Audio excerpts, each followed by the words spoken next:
tergunting. Waktu tergunting itu muncrat, dan muncratnya itu sampai ke langit-langit. Ya, langit-langit rumah sakit itu di Poli itu, dan kena sebagian muka saya. Itu Allah, udah seperti apa ya saya ya, kalau seandainya boleh pingsan, waktu itu saya pingsan karena seumur hidup saya belum pernah terkena yang namanya arteri tersebut.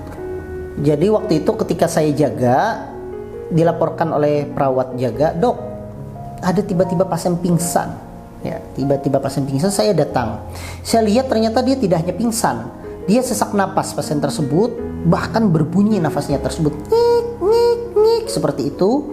Jadi kalau dulu itu waktu zamannya saya SMP itu, nanti di Palu itu ada tulisan cerita, kemudian ada di belakangnya tulisan MMA, itu adalah cerita dari saya itu.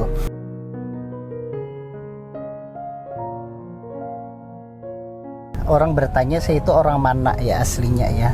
Karena kalau kita lihat-lihat, kalau dilihat di tanggal lahir, di tempat tanggal lahir gitu, saya lahirnya di Banjarmasin. Ya memang saya lahir di Banjarmasin, tetapi sebenarnya kalau dari silsilah orang tua, ya sebenarnya saya itu keturunan dari Kabupaten Hulu Sungai Tengah, tepatnya itu di Kecamatan Pandawan. Jadi penyebab utama ya, atau kenapa saya bisa lahir di Banjarmasin itu karena waktu itu orang tua saya, bapak saya itu tugasnya di SMA 3 Banjarmasin. Jadi akhirnya lahirnya di sana. Cuma kemudian setelah itu ibu saya diangkat sebagai calon hakim di Kabupaten Hulu Sungai Tengah di Barabai. Kemudian ayah saya itu juga pindah, sehingga akhirnya kami juga pindah ke Hulu Sungai Tengah, ke Barabai pada waktu itu. Jadi kalau ditanya lahir Banjarmasin, tapi sebenarnya dari segi darah ya keturunannya itu ya dari Kabupaten Hulu Sungai Tengah, Barabai, atau bisa juga dari Kecamatan Pandawan, Palajau istilahnya kalau kampungnya itu atau desanya itu orang menyebutnya.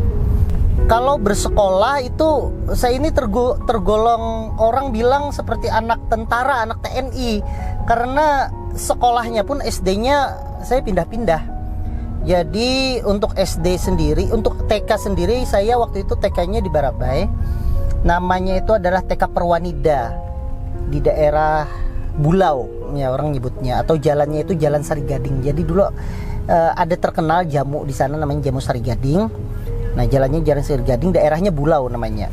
TK di sana, kemudian setelah itu SD. Nah, SD ini saya berpindah-pindah. Sempat SD di Barabai Utara namanya, di daerah Jalan Sarigading itu juga. Kemudian belum selesai kelas 1, saya pindah ke Banjarmasin. Pindah ke Banjarmasin itu permintaan dari kakek nenek saya, karena dia pengen juga menimang cucu. Ya ceritanya pada waktu itu, karena ayah dan ibu saya udah di Barabai waktu itu. Kemudian saya punya adik, jadi akhirnya adik tetap di Barabai, saya pindah ke Banjarmasin, diasuh oleh kakek nenek. Jadi pindahlah ke Banjarmasin. Sempat sekolah waktu itu di SD Pemurus Dalam. Kemudian setelah SD Pemurus Dalam, pertimbangan karena kakek nenek waktu itu membuka usaha warung, namanya Warung Barabai itu di daerah Kuripan. Saya pindah ke Kebun Bunga. Jadi sempat di SD Kebun Bunga sampai kelas 4 SD.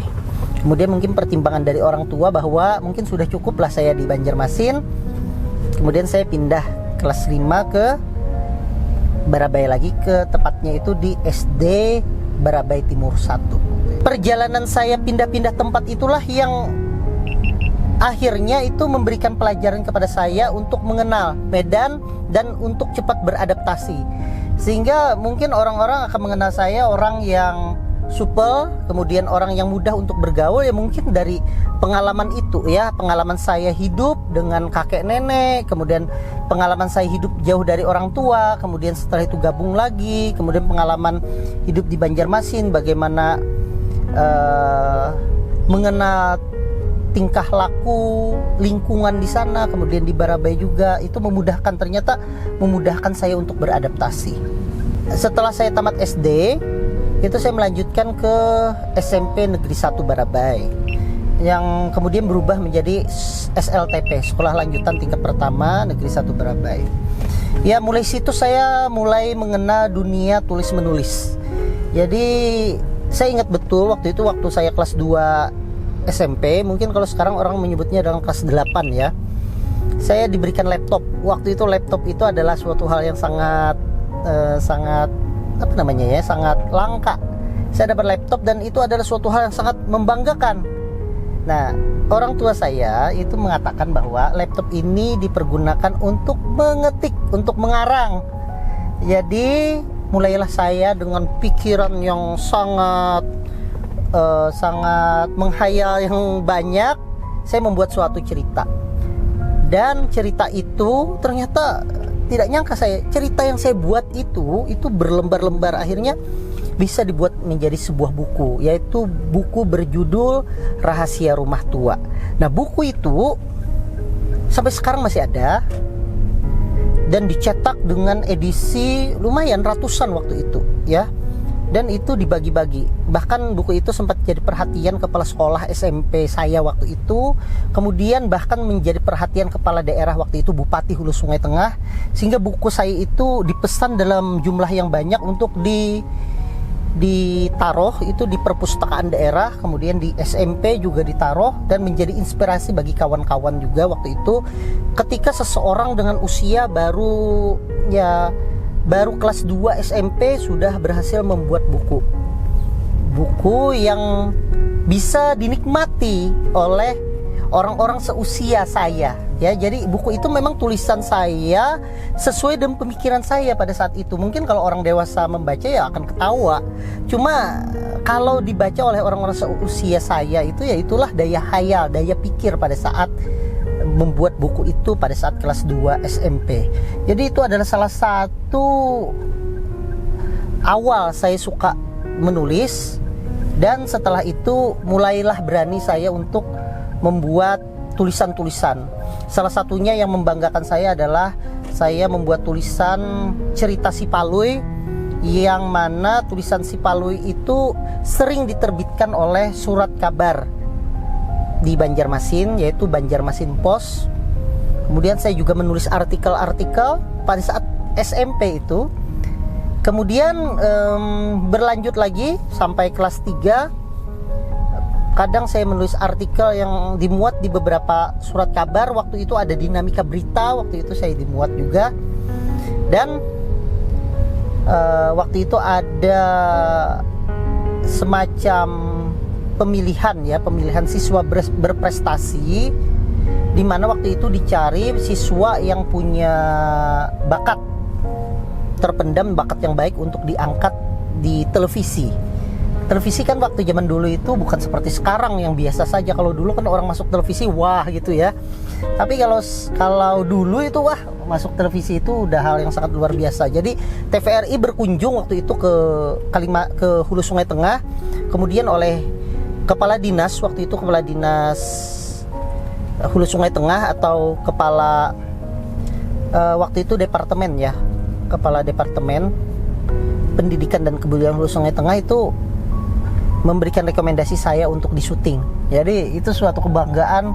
Pertama kali saya masuk TV TVRI nasional waktu itu adalah ketika saya kelas 3 SMP, dengan menceritakan segala prestasi-prestasi. Ya tentunya saya membuat buku pada saat saya kelas 2 SMP. Tahun pembuatan buku itu berarti sekitar tahun 1997. Jadi kan saya masuk SMP itu tahun 95. Jadi kelas 2 itu ya kalau enggak 96, 97. Jadi kalau Si Palui itu sebenarnya penulisnya itu banyak ya. Bukan hanya saya, ada dulu namanya, saya ingat kalau itu dia memang sudah wartawan yang sudah senior, namanya MHT. Jadi kalau ada cerita Palui, kemudian di bawah tulisan itu ada tulisan misalnya MHT, berarti itu dari Muhammad Husni Tamrin namanya. Ada juga Emaka. Emaka itu singkatan dari Mas Abikarsa ya. ada lagi waktu itu saya ingat Sugianto atau siapa saya lupa. Nah kalau saya pribadi itu inisialnya MME, yaitu singkatan dari Meldi Muzada Elpa. Jadi kalau dulu itu waktu zamannya saya SMP itu, nanti di Palu itu ada tulisan cerita, kemudian ada di belakangnya tulisan MME, itu adalah cerita dari saya itu. Memang sih ada proses editing, wajar ya, tetapi pesan yang disampaikan dari si Palu itu ya ini memang seperti sama seperti yang saya sampaikan itu, cuma ada editan bahasa dan sebagainya. Tentunya ya orang yang lebih berpengalaman untuk mengedit tersebut. Nah itu adalah suatu hal yang sangat membanggakan, dan saya bisa memperoleh uang pribadi dari situ karena ternyata dihargai, dapat kiriman ya, dan bisa membiayai diri waktu itu, dan bahkan punya tabungan. Ini dimulai dari cerita waktu itu namanya K3SM. K3SM itu adalah kelompok kerja kepala sekolah menengah. Waktu itu mereka menginginkan bahwa para sekolah-sekolah itu di Hulu Sungai Tengah itu punya suatu surat kabar di mana menyatukan para siswa untuk menulis di sana. Akhirnya mereka sepakat untuk membuat suatu surat kabar sekolah dibiayai oleh mereka, para kepala sekolah itu. Nah, akhirnya saya diminta atau dipercaya, diamanahi untuk menjadi pemimpin umum suatu redaksi. Namanya waktu itu adalah Redaksi Suara Siswa atau SUASIS. Jadi itu adalah surat kabar pertama siswa di Hulu Sungai Tengah, di mana anggotanya itu adalah seluruh kawan-kawan siswa baik di SMA 1 tempat saya alumni waktu itu, kemudian ada di SMA 2, SMA 3, MAN 1, MAN 2 waktu itu, bahkan kami sempat menggait kawan-kawan di pondok pesantren ya untuk ikut menulis di situ. Jadi terbentuklah waktu itu Suara Siswa, dan sampai saya lulus itu Suara Siswa masih berlanjut. Memang sekarang sepertinya sudah tidak ada lagi, mungkin karena sudah tergerus dengan adanya media massa, dengan adanya WhatsApp dan sebagainya. Tetapi waktu itu masa kejayaan Suara Siswa itu sangat terasa, sangat dinantikan oleh siswa-siswa, di mana itu diterbitkan sebulan sekali. Waktu itulah saya mengenal dunia jurnalistik, bagaimana yang namanya proses mendapatkan berita, yang bagaimana proses untuk editing suatu berita, bagaimana belajar layout, tata letak, tentunya belajar dengan orang yang lebih ahli. Waktu itu kami menggandeng Grafika Wangi Kalimantan, Banjarmasin Pos juga untuk mencetak. Jadi dicetak ke Banjarmasin, itu kami sendiri waktu itu belajar. Ya dibantu oleh para guru ya untuk belajar mencetaknya tersebut. Tetapi itulah pengalaman yang sangat berharga. Jadi mungkin dari sini juga muncul suatu pesan ya kepada kawan-kawan semua tentunya, atau bagi yang menyaksikan ini, para anak muda, para pelajar, untuk menjadi seperti sekarang itu tidak ada yang namanya instan. Artinya harus memang belajar sejak awal. Tidak ada produk karbitan di mana sebentar saja langsung naik, itu tidak ada. Belajar dari awal sehingga menghasilkan kader seperti sekarang ini. Nah, di kelas 2 dan kelas 3 SMA itu menurut saya adalah ya puncak-puncaknya saya karir sebagai seorang pelajar, prestasi sebagai seorang pelajar, di mana saya ingat waktu itu saya dikirim ya, saya sebagai pelajar teladan waktu itu, baik di tingkat kabupaten, kemudian saya pelajar teladan juga di tingkat provinsi waktu itu, kemudian saya dikirim ke Jakarta dengan tema waktu itu adalah Bina Kreativitas Siswa, dan alhamdulillah saya termasuk satu dari 40 orang akhirnya yang dikirim ke pertemuan internasional. Waktu itu dikirim ke Singapura pada tahun 2000. Jadi waktu itu mengikuti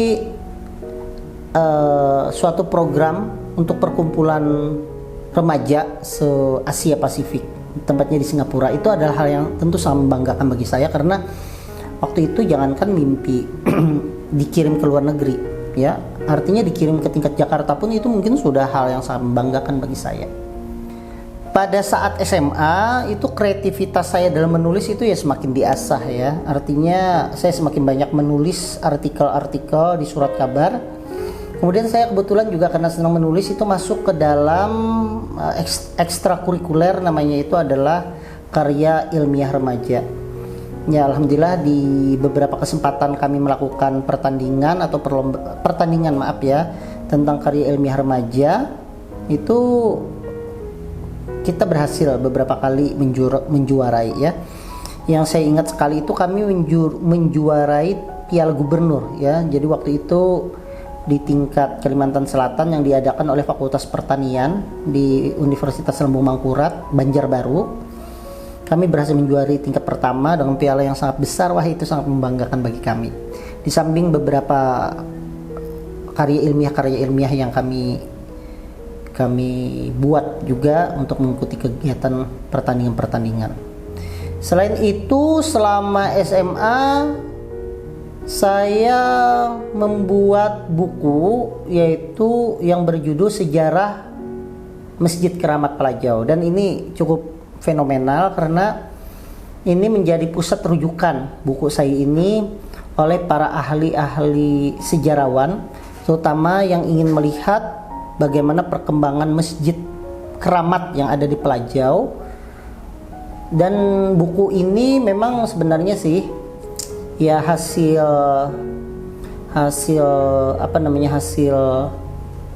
ide dari almarhum ayah saya untuk membuat suatu buku, sehingga difasilitasi waktu itu kita bertemu dengan orang-orang tua yang dulu yang mungkin sekarang sudah meninggal dunia, cerita-cerita zaman dulu bagaimana yang akhirnya kami buat menjadi sebuah buku ya. Buku itu mungkin bisa dibuat ada sedikit ilmiah ya, karena ini berdasarkan penuturan dan bukti-bukti sejarah, dan ada juga mungkin fiksi ya, cerita orang dulu yang kami buat dalam bentuk tulisan. Itu ada buku juga. Kemudian saya juga membuat bersama teman-teman itu buku Sejarah Budaya Banjar waktu itu sama teman-teman. Dan ini juga ya sebenarnya yang namanya buku pada zaman dulu tidak semudah sekarang, apalagi dulu tidak ada handphone, tidak ada namanya WhatsApp, sehingga ya membaca buku itu adalah suatu hal yang sangat membanggakan bagi kita. Di SMA itu juga saya ada beberapa kali mengikuti kegiatan dan mengikuti lomba ya. Waktu itu saya mengikuti lomba karena waktu itu kenal komputer ya, seperti yang saya ceritakan tadi. Waktu kelas 2 SMP saya dikasih laptop, sehingga saya sangat-sangat tertarik dengan yang namanya komputer. Jadi waktu itu ada lomba Turbo Pascal namanya. Jadi itu bahasa pemrograman zaman dulu, dimana yang sangat-sangat basic. Jadi itu belajar algoritma dari situ, dan alhamdulillah saya masuk 20 besar waktu itu nasional Turbo Pascal.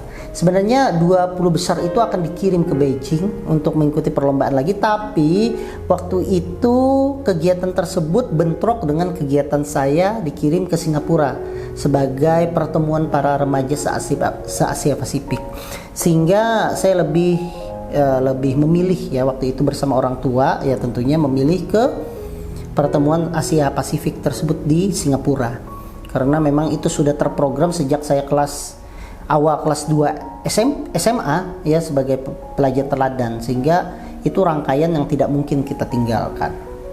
Nah, waktu itu juga saya mulai mengenal organisasi yang pertama kali saya kenal. Saya mengikuti organisasi pertama kali kenal itu adalah Ikatan Remaja Muhammadiyah. Jadi saya pertama kali kenal itu namanya organisasi di luar sekolah, IRM, di mana waktu itu kita ada pelatihan di tingkat kabupaten. Saya ikut, akhirnya tertarik dan masuk ke pengurusan.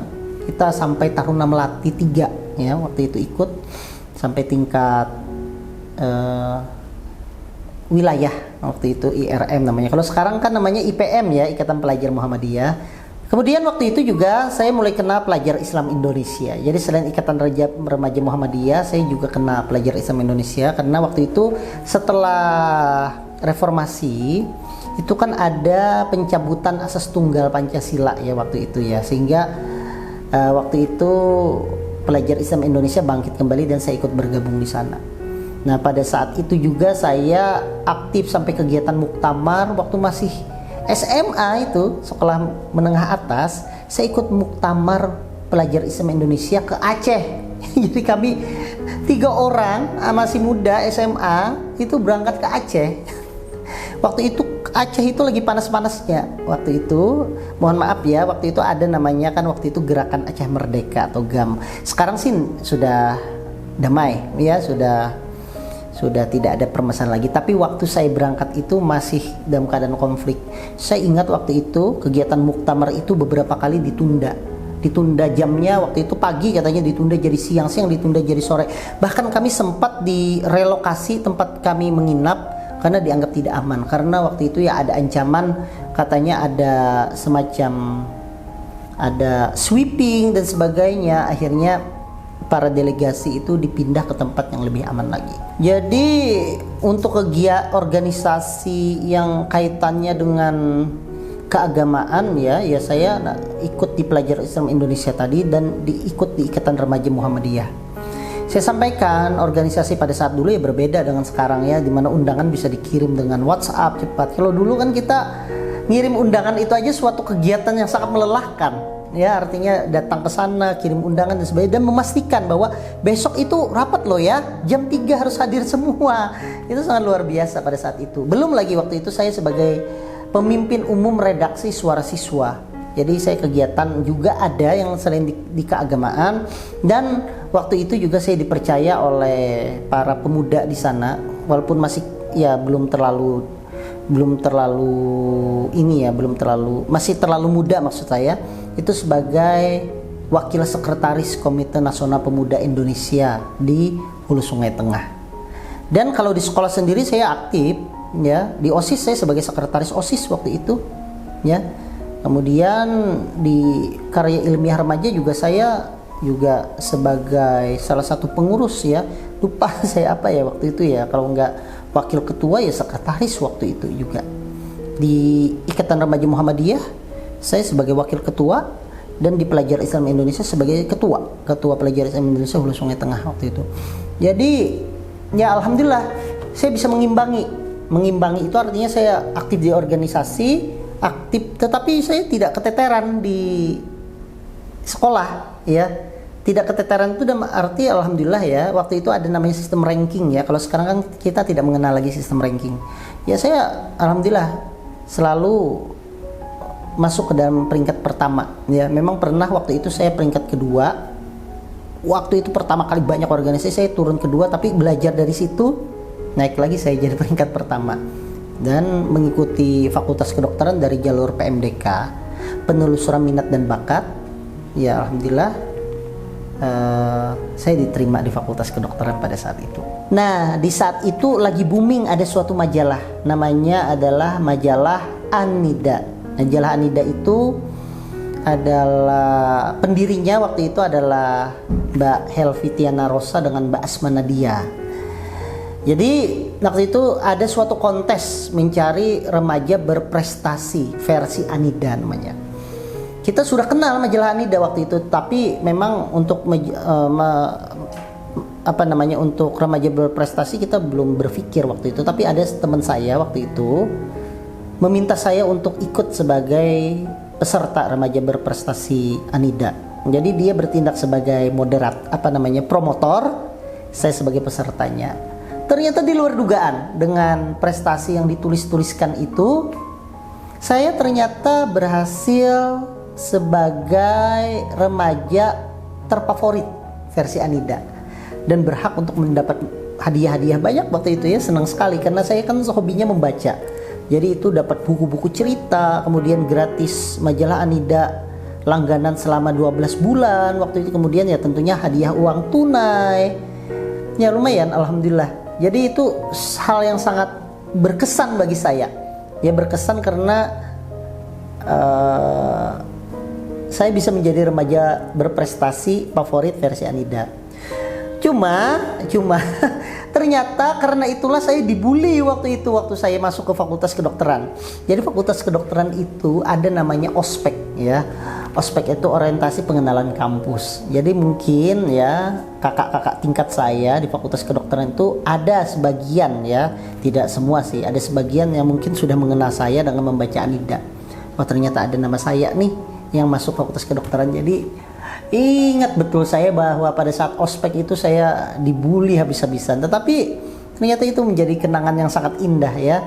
Bully itu dalam tanda petik, tanda bukan menyakiti ya, artinya ya sedikit mengerjai lah ya, tetapi itu ada kenangan indah bagi saya. Jadi salah satu tantangan juga bagi saya waktu masuk Fakultas Kedokteran karena dengan bulian itu ya saya akhirnya bisa lebih dekat dengan kakak tingkat, lebih mudah untuk melakukan adaptasi dan lebih mudah untuk melakukan suatu lobby kalau seandainya ada kegiatan-kegiatan yang mau kami laksanakan. Fakultas Kedokteran itu menurut saya unik. Kenapa unik? Karena hampir saya nilai ketika saya memasuki semester 1, semester 2, semester 3, dan semester 4, kita sangat disibukkan dengan kegiatan teori dan praktikum pada saat siang harinya. Setelah praktikum ada lagi tugas malam harinya, sehingga otomatis saya akui pada saat saya semester 1, semester 2, semester 3 saya off dari semua kegiatan ekstrakurikuler. Jadi memang waktu itu saya masih ya di pelajar Islam Indonesia masih diminta bantu ya. Waktu itu saya udah pindah ke wilayah, waktu itu sebagai pengurus wilayah. Tetapi ternyata di perjalanannya saya tidak bisa mengikuti hal itu karena banyak sekali kegiatan-kegiatan yang bentrok dengan kegiatan saya berkuliah ya, kemudian kegiatan saya berpraktek, sehingga saya tidak mengikuti itu. Itu menurut saya tantangan yang luar biasa. Kita harus memilih ya. Nah, itulah pentingnya kita bisa mengetahui bagaimana kapasitas diri kita. Nah, pada saat itu saya memilih, sehingga sempat dikatakan waktu itu saya vakum terhadap kegiatan ekstrakurikuler. Tetapi saya ingat betul ketika saya sudah mulai semester 4, semester 5, kegiatan praktikum sudah mulai berkurang, hanya perkuliahan saja, saya kembali aktif. Nah, waktu itu saya diminta oleh ayahanda di Muhammadiyah waktu itu aktif, karena tahu saya kuliah di Fakultas Kedokteran, untuk menjadi anggota di suatu majelis. Namanya adalah Majelis Pembina Kesehatan Umum atau MPKU. Nah, mulai situlah saya mulai kembali aktif di Muhammadiyah di majelis, dan waktu itu kita mulai ikut kegiatan-kegiatan yang sifatnya itu adalah kegiatan sosial ya. Waktu itu Muhammadiyah kerjasama dengan pihak dunia, yaitu Global Fund namanya, untuk memerangi kasus malaria, HIV AIDS, dan kasus TB ya. Waktu itu Muhammadiyah concern ke malaria, kita berangkat ke sana kemari itu, ke gunung, kemana, untuk bagi-bagi kelambu anti nyamuk ya, kemudian pemberian edukasi dan sebagainya. Jadi waktu itu memang jiwa kita untuk berorganisasi itu, walaupun di Fakultas Kedokterannya sangat sibuk, tetap tidak mati. Di samping itu saya juga alhamdulillah waktu itu juga dipercaya oleh kawan-kawan sebagai ketua badan eksekutif mahasiswa Fakultas Kedokteran waktu saya semester 6 ya kalau tidak salah waktu itu. Ya tentunya dalam perjalanan hidup kita itu pasti ada naik dan turun ya. Jadi salah satu perjalanan hidup yang menurut saya down, yang turun sangat bawah sekali, itu adalah ketika orang tua saya, yaitu ayah saya, itu meninggal pada tahun 2005 karena penyakit. Jadi pada saat itu posisi saya itu sebagai mahasiswa Fakultas Kedokteran, belum lulus, masih mahasiswa. Adik-adik semua masih sekolah. Ibu saya bekerja sebagai seorang hakim. Ya artinya tidak ada hal yang banyak uangnya ya pada saat itu yang menghasilkan, karena jadi waktu itu ya kita harus berjuang ya supaya bisa tetap fight. Justru jangan sampai dengan meninggalnya orang tua ayah saya itu kita malah tercerai-berai atau kita malah tidak jadi. Itu menjadi suatu motivasi sebenarnya. Jadi ayah saya itu sakit, memang sudah setahun terakhir sakit, dalam beberapa bulan itu menjadi lebih parah.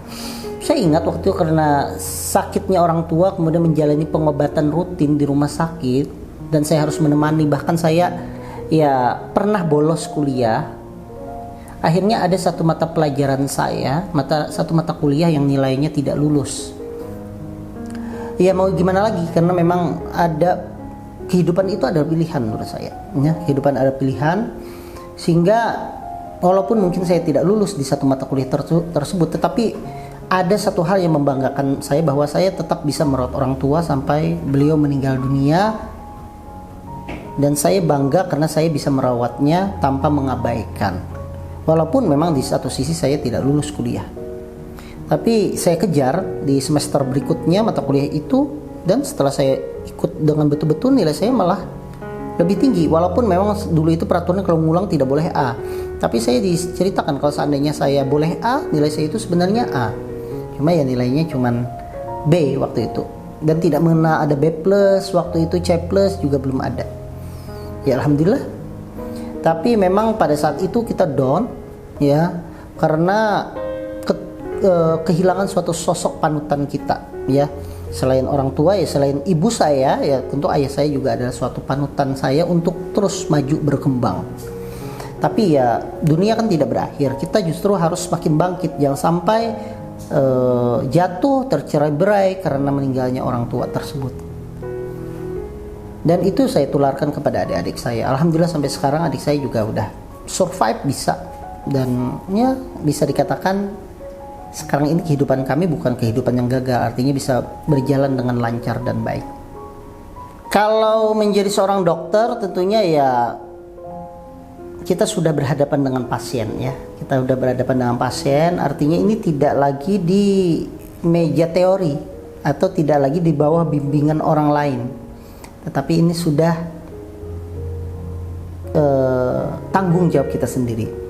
Yang saya ingat ya, yang membuat saya deg-degan menjadi seorang dokter ya, yang sangat saya takutkan itu adalah ketika itu saya ditugaskan di Rumah Sakit Ulim Banjarmasin. Kemudian awal-awal penugasan saya juga bertugas di Poli Kaki Diabetes. Poli Kaki Diabetes itu membantu waktu itu dokter spesialis yang bertugas di sana sebagai operator untuk membersihkan ya kaki orang yang luka karena diabetes. Kan kita tahu kan kaki orang luka karena diabetes itu bernanah, tipis, luka dan sebagainya. Jadi waktu itu karena kita sudah biasa ya, jadi bau itu bukan hal yang menjijikan bagi kita. Kita ya itu aja gunting-gunting aja jaringan-jaringan yang mati dan sebagainya. Tentunya yang saya lakukan ini atas izin dari dokter spesialis ya, diawasi dia.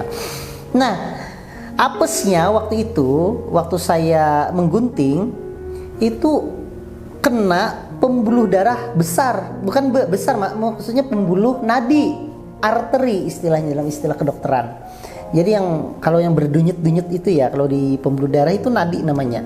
Tergunting.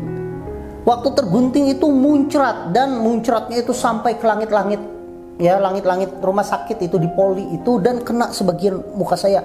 Itu Allah, udah seperti apa ya saya ya, kalau seandainya boleh pingsan waktu itu saya pingsan, karena seumur hidup saya belum pernah terkena yang namanya arteri tersebut. Tapi alhamdulillah karena memang dulu itu dididik ya untuk tenang dalam menghadapi kegawat daruratan. Akhirnya ya kita berpikir kalau sudah terkena arteri ya segeranya untuk dihentikan perdarahan itu dengan diklem atau dijahit. Ya dengan peralatan seadanya, karena waktu itu tidak mungkin kita bawa ke UGD karena dia kan ngucur tuh ya. Cur, langsung kita klem ya. Alhamdulillah bisa diklem dengan jahitan dan berhenti arterinya tersebut. Memang sih terlihat itu tidak deras seperti air mengalir, itu bukan deras banyak ya, tetapi dia kan kalau muncrat gitu ya terus menerus, kalau tidak dihentikan orang akan kekurangan darah. Jadi wah, gimana ya kalau seandainya itu gagal, mungkin itu akan menghancurkan karir saya sebagai seorang dokter ya, dan mungkin itu akan menyebabkan catatan hitam, dan mungkin sekarang tidak bisa menjadi seorang spesialis kalau hal seperti itu tidak bisa kita tanggulangi. Nah, jadi alhamdulillah bisa kita hentikan perdarahan dengan dijahit arterinya tersebut. Saya langsung laporkan kepada dokter penanggung jawab, dokter spesialis penyakit dalam waktu itu. Kemudian diobservasi oleh beliau, dilihat, kata beliau sepertinya ini perdarahannya tidak banyak, sehingga cukup evaluasi darah saja. Kalau HB-nya tidak turun tidak perlu dirawat. Alhamdulillah ternyata memang tidak turun, tetapi saya dapat pelajaran bahwa daerah sana itu ada daerah yang harus hati-hati kita karena akan terkena arteri. Dan juga alhamdulillah saya malah dapat pujian itu dari senior saya, dokter penyakit dalam. Kenapa? Karena yang namanya kejadian itu pasti terjadi pada semua dokter, dan kejadiannya terjadi pada saya, dan saya bisa menanggulanginya dengan baik, alhamdulillah. Ya tentunya dengan bersikap tenang. Jadi itu menjadi pelajaran kita kadang hal-hal yang sifatnya seperti itu. Karena ya saya sampaikan, manusia itu bukan dibuat untuk coba-coba ya. Dia adalah makhluk bernyawa yang mana kalau kita salah melakukan tindakan ya akan berbahaya. Jadi waktu itu ketika saya jaga, dilaporkan oleh perawat jaga, "Dok, ada tiba-tiba pasien pingsan." Ya, tiba-tiba pasien pingsan. Saya datang. Saya lihat ternyata dia tidak hanya pingsan, dia sesak napas pasien tersebut, bahkan berbunyi nafasnya tersebut, ngik ngik ngik seperti itu. Kemudian langsung kita lakukan tekanan darah, periksa tekanan darah secara manual, dapatkan tekanan darah yang sangat rendah. Waktu itu dapatkan 90 mm air raksa. Kenapa saya katakan sangat rendah? Karena pasien ini adalah pasien cuci darah dengan kebiasaan tekanan darahnya yang tinggi, yaitu di atas 140 bahkan 160. Sehingga kalau 90 itu sudah sangat rendah. Sehingga saya diagnosa pasien ini adalah shock anafilaktik. Artinya shock diakibatkan karena alergi makanan. Alhamdulillah, karena memang beberapa pengalaman, dengan ketenangan yang ada, saya lakukan penata laksanaan shock anafilaktik. Alhamdulillah pasiennya bisa diselamatkan. Itu adalah pengalaman yang tentu sangat berharga bagi diri saya, selain membuat deg-degan. Karena tentunya kalau shock anafilaktik ini terjadi kegagalan dalam penanganan, ya kasus dan terjadi kematian pada pasien, ya kasus ini bisa diangkat nanti di laporan kematian di hadapan semua dosen-dosen. Dan kalau seandainya dianggap itu kelalaian, maka bisa saja kita tidak selesai menjadi seorang spesialis penyakit dalam. Jadi itulah pengalaman yang berkesan. Selain banyak pengalaman-pengalaman lainnya ya, tetapi yang kegawatannya itu ya itu saja yang mungkin sangat berkesan bagi saya, sehingga betul-betul ketenangan dalam suatu tindakan akan menyebabkan kejernihan kita berpikir dan akan menyebabkan ketepatan kita dalam melakukan tindakan. Jangan terburu-buru. Memang hitungannya waktu, tetapi begitu kita tenang, kita dapat jernih berpikir untuk memberikan terapi yang tepat untuk pasien tersebut. Iya, selesai pendidikan spesialis ya. Sebenarnya saya selesai pendidikan itu adalah akhir tahun 2016, itu sudah selesai. Cuma oleh Fakultas Kedokteran Departemen Penyakit Dalam Universitas Gadjah Mada, itu saya ditugaskan dulu ke Rumah Sakit Kapuas selama 2 bulan.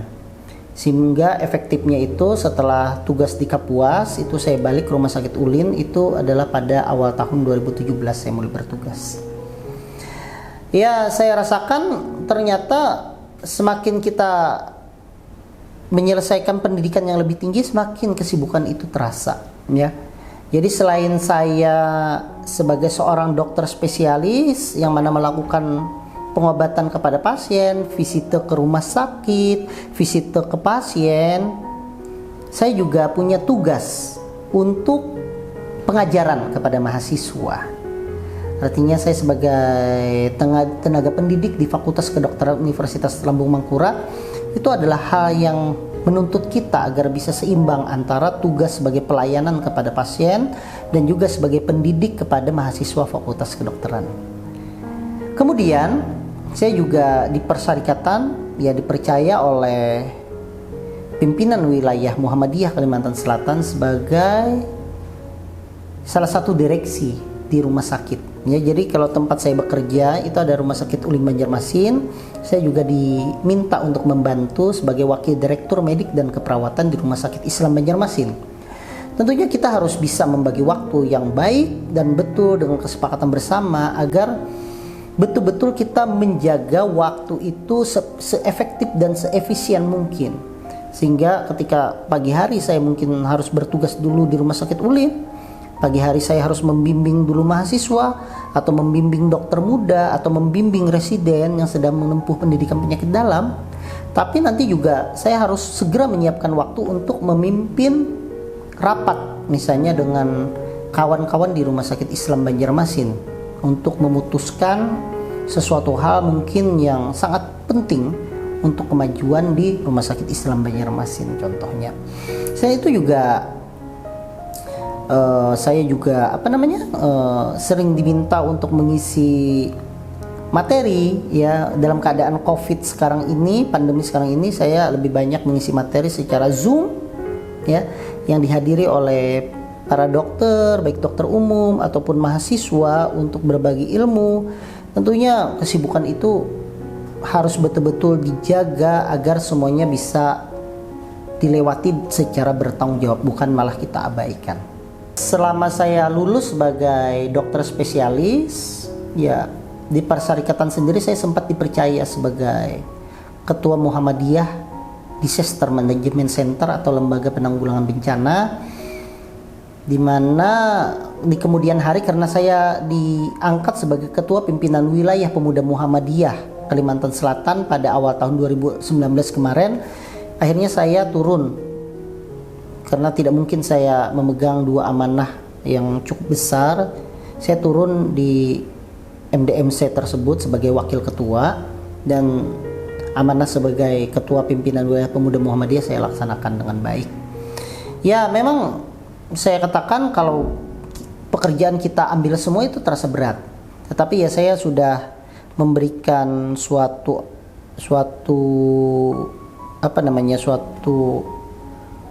informasi ataupun amanah kepada kawan-kawan semua di pimpinan wilayah Pemuda Muhammadiyah Kalimantan Selatan bahwa Pemuda Muhammadiyah itu tidak hanya saya, tapi milik kita bersama. Sehingga kita kerjakan secara bersama-sama, tidak ada one man show, yang ada kita semua maju. Sehingga ya alhamdulillah sampai sekarang kita bisa mengembangkan Pemuda Muhammadiyah yang baik, yang berkembang dengan baik sekarang ini, yang menurut saya punya sumbangsih yang baik dan bagus untuk persyarikatan khususnya dan kepada umat secara umumnya. Dan di masa pandemi COVID-19 ini juga dibentuk Muhammadiyah COVID-19 Command Center atau disingkat dengan MCCC. Ya alhamdulillah saya juga dipercaya sebagai ketua di MCCC tersebut untuk membantu memutus mata rantai penularan dari COVID-19, membantu rehabilitasi, juga untuk menjaga ketahanan pangan, ketahanan ekonomi masyarakat khususnya di Persyarikatan Muhammadiyah.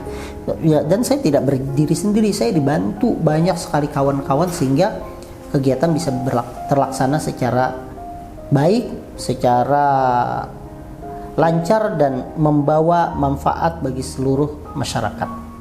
Jadi harapan saya kepada seluruh generasi muda yang tentunya mendengarkan video ini, kepada seluruh kawan-kawan semua, bahwa dalam perjalanan kita hidup selalu ada namanya proses.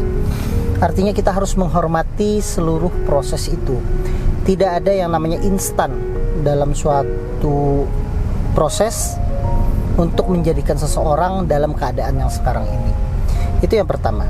Kemudian yang kedua, karakter diri kita itu dibentuk oleh hasil tempaan pada saat kita dulu. Artinya saya termasuk yang tidak setuju misalnya ada yang mengatakan bahwa sekarang santai dulu sukses kemudian, karena tidak ada hal seperti itu. Kita sekarang ini adalah hasil tempaan pada saat kita berproses pada saat dulu kita masih sekolah atau kita masih muda. Sehingga kalau ingin menjadi pribadi yang baik, pribadi yang tangguh, ya mulai sekarang berusaha untuk menjadi yang terbaik. Kemudian yang ketiga, bahwa apa yang terjadi pada diri kita itu adalah hasil benih yang kita tanam pada saat dulu. Jadi jangan sampai mengharap sesuatu, kita berikan saja yang terbaik dari diri kita. Misalnya untuk persyarikatan, kita berikan yang terbaik untuk persyarikatan. Insya Allah nanti hasil yang akan kita peroleh itu juga akan positif berdampak terhadap diri kita. Dan yang pasti kita harus yakin dengan hukum yang namanya law of attraction, atau hukum bahwa kita itu berdasarkan prasangka diri kita sendiri. Kalau kita yakin maju, kita yakin sukses, kita yakin bisa bermanfaat untuk sesama, maka insya Allah itu akan terjadi. Dan yang paling penting, kita harus berbuat baik kepada sesama, tetap baik dan taat kepada orang tua kita, karena orang tua, dari sumber orang tua kita, doa orang tua kita, kita seperti sekarang ini tetap bermanfaat untuk orang lain, karena sebaik-baiknya manusia adalah yang bermanfaat bagi orang lain. Semoga kita semua bisa memberikan kontribusi yang terbaik untuk bangsa dan negara kita ini. Mungkin itu saja pesan dari saya, agar bisa kita semua bahu-membahu menjadi insan atau pribadi yang baik untuk kemajuan agama, bangsa, dan negara.